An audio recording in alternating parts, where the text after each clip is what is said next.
Ги гледате вестите на Сител. Во студиото со вас Иван Кузмановски. Добар ден ви и благодарам што сте со нас. Ова се настаните кои го одбележаа денот. Средба Мицковски Таравари за идната соработка. За премиерот постојат само две опции. Таравари подготвен на секаков исход. Старо нови ликови во трката за општинска власт. Стартува партиското организирање за локални. Партиските тела неделава со први одлуки. Четворица од повредените во Кочани целано ги заглавиле на аеродромот во Истанбул. Мицковски барал помош од Ердоган за да се вратат дома. И покрај потребата од продолжено лекување во болница, сами одлучиле да заминат дома. 80 години од кодификацијата на македонскиот јазик. Екстремната десница доминираше на првиот круг од претседателските избори во Романија. Овие вести во живо за позициите на Мицковски и Таравари пред средбата во влада. Останете со нас, почнуваме веднаш.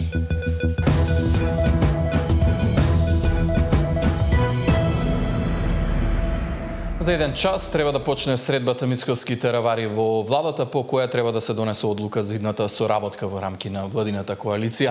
Двајцата денеска излегоа со своји позиции. Колешката Катерина Нешкова ги има информациите, имаме во живо во овие вести. Катерина, се знаели со какви услови Мицковски ќе го пречека Таравари во владата? Така е, во 17 часот е закажан состанокот Мицковски Таравари, состанок кој што се чекаше веќе повеќе од 10 дена, имајќи ги предвид одлуките кои што Таравари ги донесе за самостоен настап на локалните избори, што пак ја искомплицира неговата позиција во владата, односно дали ќе остане или нема да остане во владината коалиција, а со тоа се отвара можноста и за соработка со Дуј.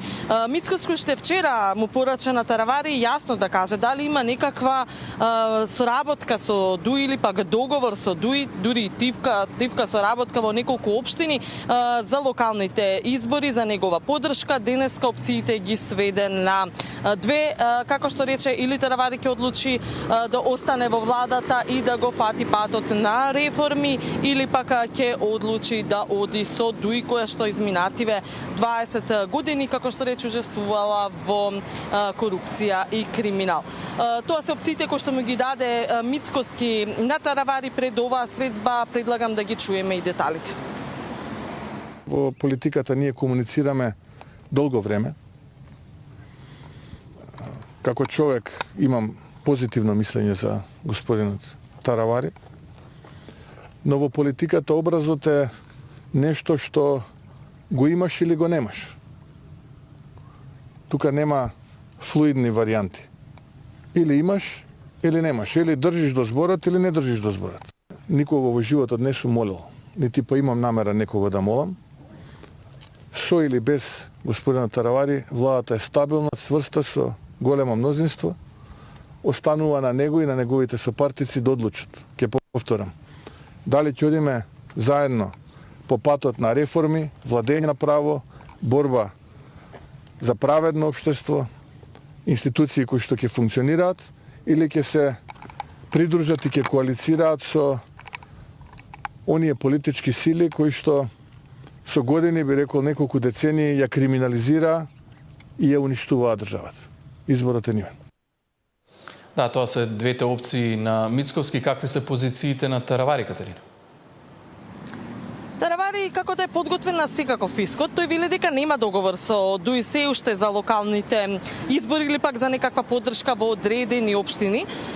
Ваков став кажува и Дуј и самиот Ахмети, кој што вели дека нема договор за распределба на општини, но изненадува тоа што Ахмети се израдува на тоа што Таравари повеќе не е дел од Влен и дополнително вчера застана и во одбрана на самата алијанса на албанците на Таравари, велејќи дека тоа е партија која што самостојно може да одлучува со кого ќе коалицира, а Мицковски не може да кажува со кого Таравари би бил во коалиција. Една ваква изјава денеска чувме и од Таравари, каде што вели дека Алијанса на граѓаните не е ниту чамет за спасување на некого, ниту пак такси во возила, односно дека е автономна партија која што сама ќе одлучи со кого ќе коалицира, но дециден е дека дури и да оди со ДУИ, иако таква одлука нема, ако биде донесена, тогаш тој би излегол од владата. Конечните одлуки, според нашите информации, Таравари ќе ги носи утре пред Централното председателство на партијата после овој состанок кој што следи во владата.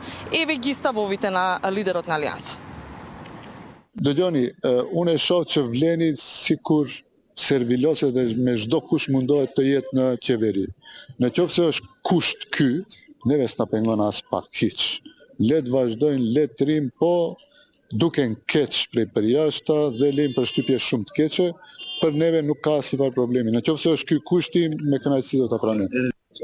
Dodjoni, në moment që do vendosim ose kur kryesia e partisë vendosë që të shkojë me PDI-n, as që kërkojmë në event qeveria që duam të jemi pjesë e qeverisë, po tash për tash, kryesia e qendrore ka vetëm një vendin, se dalim me listat tona të veçanta për këshilltar komunar. Катерина, по ваквите изјави станува се поверојатно дека Таравари ќе напушти владата. Што доколку се случи такво нешто, доколку Таравари излезе од владината коалиција, дали ова ќе биде прв чекор за предвремени парламентарни избори? Иван, досега сите политички партии, освен ДУИ, не говорат за предвремени избори. Самиот Мицкоски рече дека владината коалиција е стабилна, независно дали Таравари ќе остане во нејзе или не. Дури самиот Таравари кажа дека не е за предвремени избори, иако морам да споменам дека одредени функционери и пратеници од неговата партија велат дека ваквата влада во која што ќе остане всушност само со 9 пратеници на вреди како албански пратеници кои даваат поддршка на владата, ќе немала легитимитет. Од друга страна, дури председателката Силјановска вели дека услови за предвремени избори нема, бидејќи владината коалиција е стабилна. И во овој момент предлагам да ја чуеме и председателката за овој нејзин став. Нема да зборувам како председателка или како професор. Ние велиме дека предвремени избори треба да има тогаш кога се парализирани институциите, не може да функционираат, кога мнозинството на власта е на границата на потребните 61, далеку е од тоа. Впрочем, помина неполна една година има, мислам дека да, имаме проблеми, дел од нив наследени, дел од нив нови, меѓутоа јас гледам дека институциите се справуваат со сиве овие проблеми. Значи, да, ќе имаме редовни локални избори, локалните избори го отсликуваат расположението на граѓаните, понекогаш се лакмус за тестирање и на успешноста на власта, но апсолутно нема потреба од парламентарни избори. За крај само да спомениме дека политичкиот расплет на тоа дали Алијанса останува во влада или не, како и понатаму што ќе се случува со изборите, ќе ги знаеме по средбата во 17 часот помеѓу Мицкоски и Таравари, секако дека деталите ќе ги имаме и во 19 часот. Да, ги очекуваме информациите по средбата Мицкоски и Таравари. Катерина Нешкова, благодарам за овие информации. Средбата Мицкоски и Таравари беше иницирана токму од неуспешните преговори во рамки на коалицијата вреди за заеднички настап на локалните избори. Неголемите политички партии неделава најавија први одлуки на партиските органи за настапот на локални, па дури и објавување на сигурните кандидати кои ќе трчаат за нов мандат. Александар Спасовски ги има информациите. Партиите влегуваат во предизборен мод. До крајот на оваа недела ВМРО-ДПМН се очекува да ги формира изборните тела во партијата, а СДСМ да ги промовира и првите кандидати. Во ВМРО-ДПМН официјално имиња се уште нема. Лидерот најави дека 90% од кандидатите ќе ги слушнеме пред крајот на мај. Во моментов се чини најблиску до официјална кандидатура се градоначалниците на Штип и Охрид. Интересно ќе биде и во Скопје, каде за најголемата канцеларија во бараките во парк и натаму се борат Перински и Георгиевски. Во СДСМ велат дека ќе одат со проверени кандидати, а имињата на дел од нив ќе се знаат и пред крајот на неделата. Лидерот Филипче најави дека најголемиот дел од актуелните градоначалници ќе добијат шанса за нов мандат, а се чини први промоција ќе видат градоначалниците на Центар и Струмица. И двете партии се растрчани на терен по партиските штабови. Теренски активности има и знам.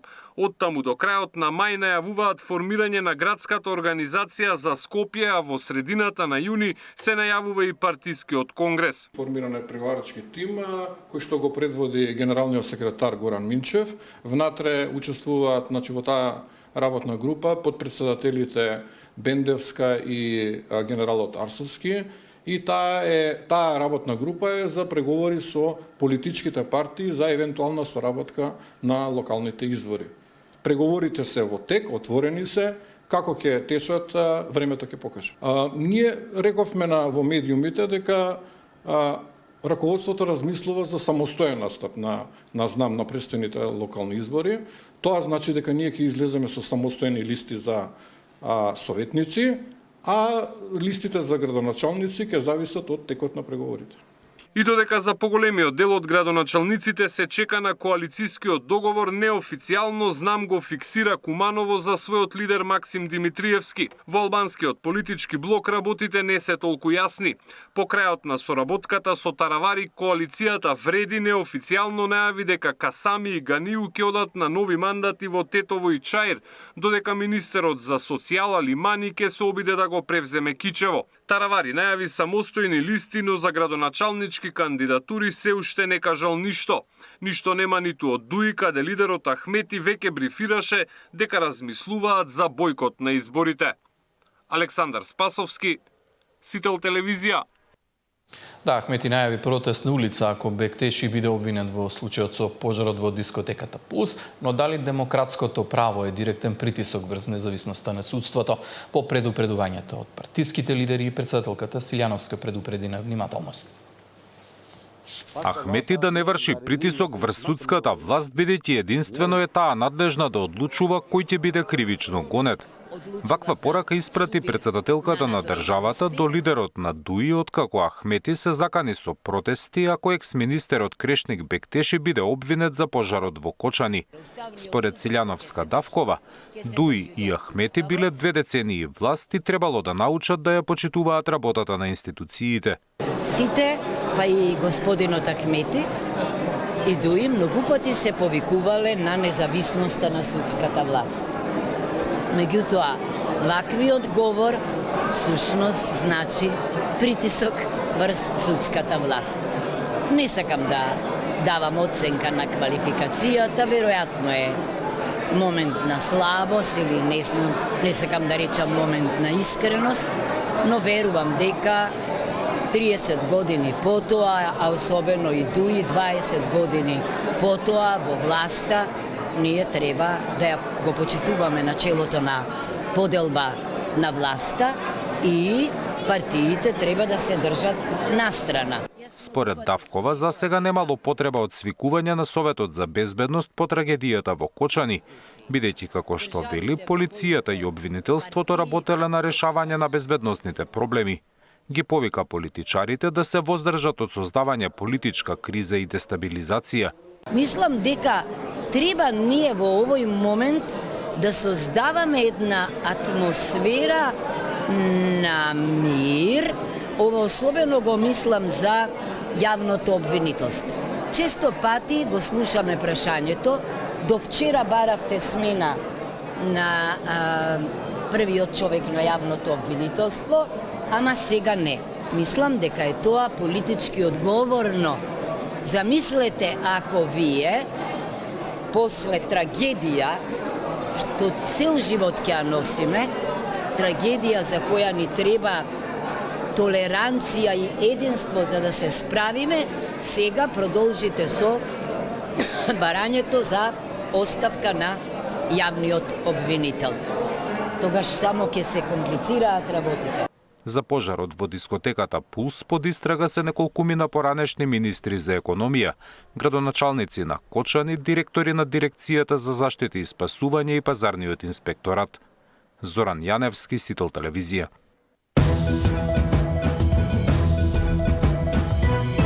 Ќе значи повлекувањето на Таравари од владината коалиција. Дали таков потек ќе биде прв чекор кон предвремени парламентарни избори? Колку се сериозни заканите на Ахмети и дали негова соработка со Таравари ќе значи пораз за вреди? Анализа во тема на денот со Владимир Божиновски.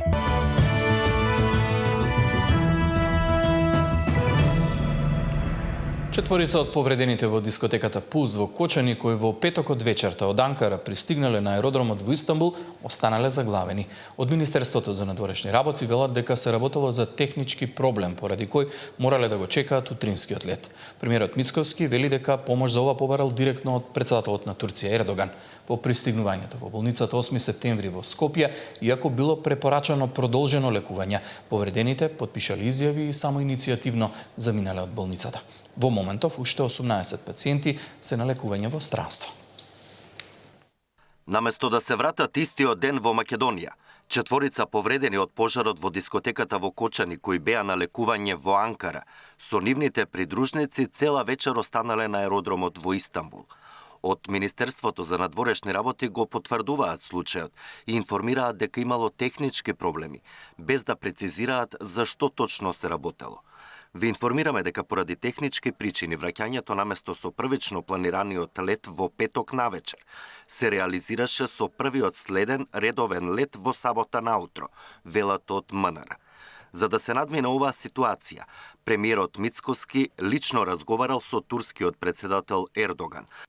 Лично разговарав со еден од родителите, со луѓето од најблиската околина и лично со председателот Ердоган.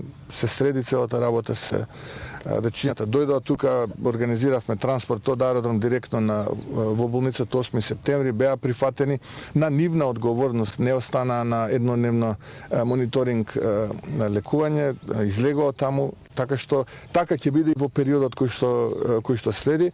Оваа работа ќе трае со години. Оваа работа нема да биде работа која што завршува. Јас се што можам ќе сторам и ќе разговарам лично со родителите и на повредените, но и на тие кои што трагично ги загубија своите најмили. Според информациите од Министерството за здравство, 18 повредени и понатаму остануваат на лекување во странски центри. Александар Динев, Сител телевизија. Сојузот на Сдруженија на лицата со дијабет побара од Министерството за здравство наместо за последиците од болеста, парите да ги користат за подобри услови за живот. Од вкупно 3500 дијабетичари кои се на инсулин, само околу 300 имаат инсулински пумпи. За разлика од кај нас, овие пумпи ги има за сите пациенти во земјите од регионот и во Европа. Наместо парите да ги трошат за лекување на последиците од дијабетот, надлежните да ги насочат во набавка на современи инсулински пумпи и сензори. Од Сојузот на Сдруженија на лица со дијабет уште еднаш со апел до владата и Министерството за здравство. Сите кои се на инсулин да имаат медицинско помагало што постојано и точно ќе ја контролира гликемијата. Меѓутоа, реалноста со која се соочуваат овие граѓани е далеку од розева. Едва и 9% или околу 300 имаат инсулински пумпи што овозможуваат поквалитетен живот. Останатите чекајќи на современи помагала. Речиси секој ден одат по лекари. Реагираат од Сојузот. Инсулинската пумпа, особено автоматски испорака на системот сега што се најновите, поврзани со сензори, нема да развиваат компликации. Значи нема да има ретинопати, нема да има нефропати, нема бубрежни инсуфициенци. Ги има намалени за 49% намалени хоспитализации. Кетоацитоза 56% во земјите во развиените земји и земјите во развој. Од Сојузот алармираа дека инсулинските пумпи не се луксус, туку квалитетен третман на лицата со дијабет како што е во многу земји. Иако кај нас се едва и 9% со вакво медицинско помагало. Во земји во регионот и Европа речиси се покриени сите кои се со дијабет тип 1. Ние очекуваме сите тапшања порано и сите во рете, конечно седнеме бидејќи само парите очигледно дека се предизвик. Тоа да си го преземе фондот за здравство, како што е во секоја земја, во Европска унија, во регионот, не Министерството за здравство, и да почне да се менуваат, да се умираат состојбите со дијабетесот во нормално. А освен инсулинските пумпи, од Сојузот апелираат и за набавка на современи глукомери. Да не биде цената единствен критериум, туку квалитетот со кој ќе се спречат компликации. Сања Димитровска, Сител телевизија. 80 години од кодификацијата на македонскиот јазик. Екстремната десница доминираше на првиот круг од председателските избори во Романија.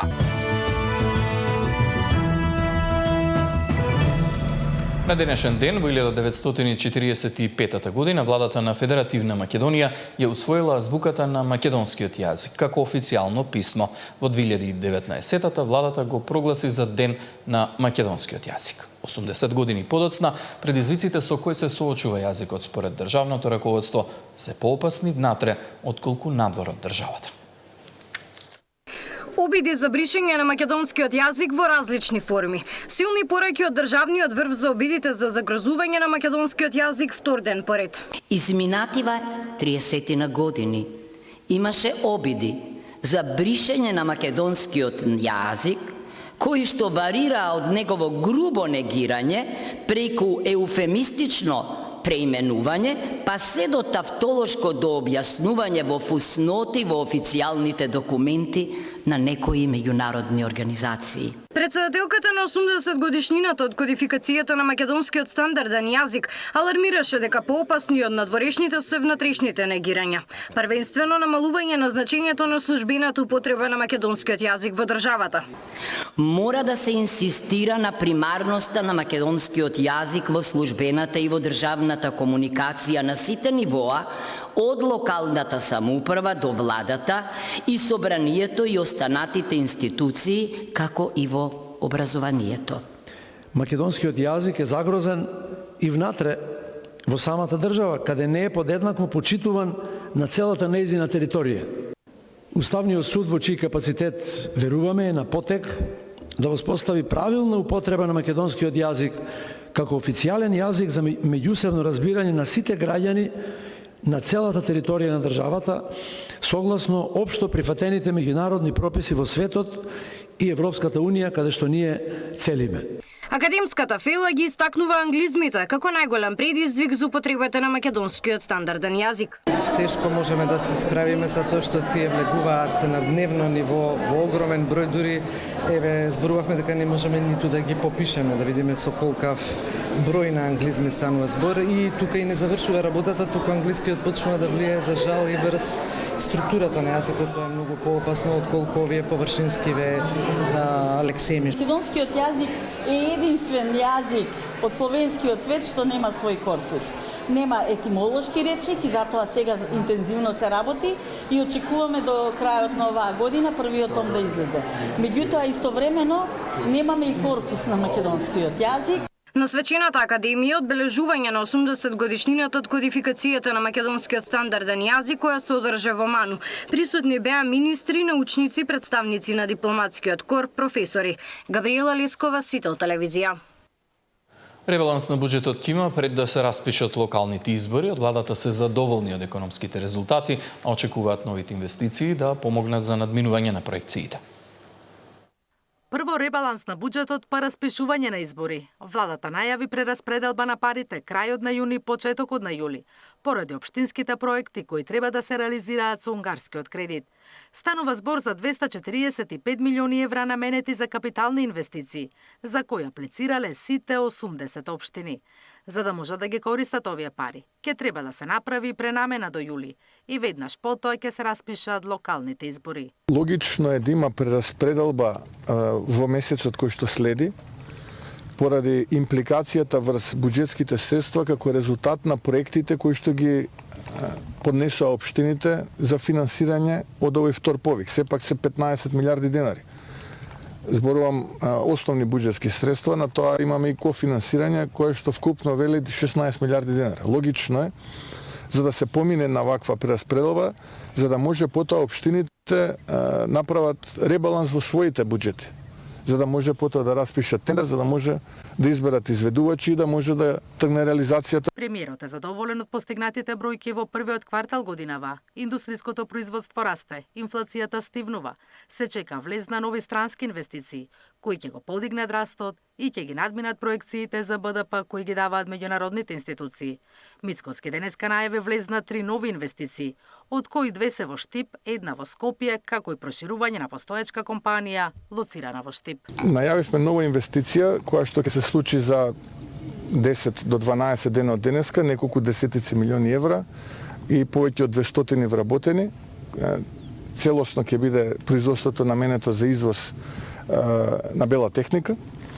Тука во Штип инвестициите за сега не би ги кажувал, но се надвор од, не се дел од, две од трите не се дел од автомобилската индустрија, а третата е нормално дел од автомобилската индустрија и е проширување на постоечките.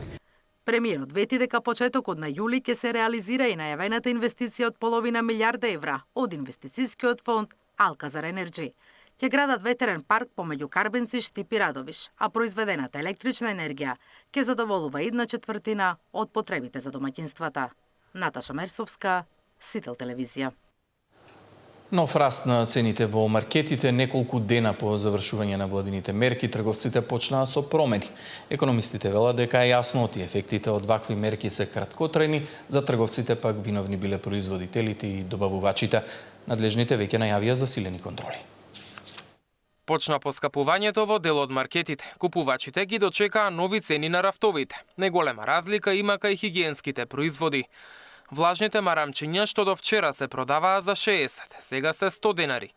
Тоалетната хартија од 95 на 140, кетчапот што чинеше 50, од денеска надмина 60 денари, маслото за јадење од 89 на 92. Корекции на цените има и кај јајцата, млекото, сирењето, газираните и негазирани сокови, пастата за зъби. Универзитетскиот професор Зоран Ивановски вели ова е показател дека замрзнатите цени и маржи даваат само краткорочен резултат. Мерките се со лимитиран карактер и не можат да влијаат на елиминирање на порастот на цените. Особено што ние како пазарна економија треба да внимаваме сепак вакви административни мерки се можни единствено за одредени кратки периоди и на ограничен број на производи. Од Стопанската комора на трговци на големо и мало пак велат дека маркетите не се виновни за новите цени и прстот го вперија кон производителите и дистрибутерите. Тоа е нагло поскапување на цените од увозниците и производителите. Ние како маркети само додаваме одредена маржа која што не е толку голема, која што има толку голема улога во разлика на цените во пазарот. Ние како ќе добиеме нови ценовници, ние мора да креираме цени. Ние не сме фактор за да можеме тоа ни да ги ограничиме возниците и производителите да не поскапување. Тоа е нивно право. Многу тешко е да се даде одговор кој е навистина крив.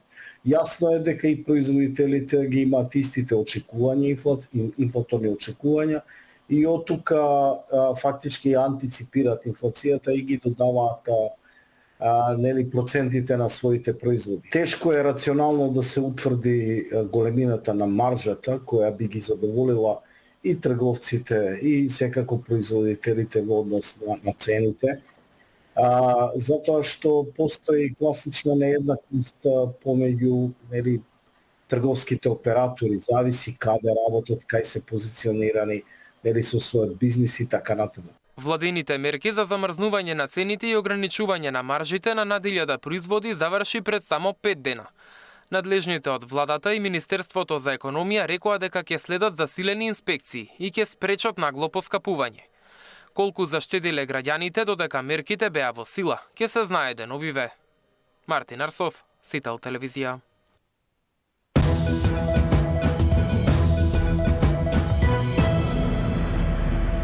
Во продолжение благовести од светот во избор на Емилија Штериев. Опозицијскиот ултрадесничар Георги Симеон е убедлив победник во првиот круг од повторените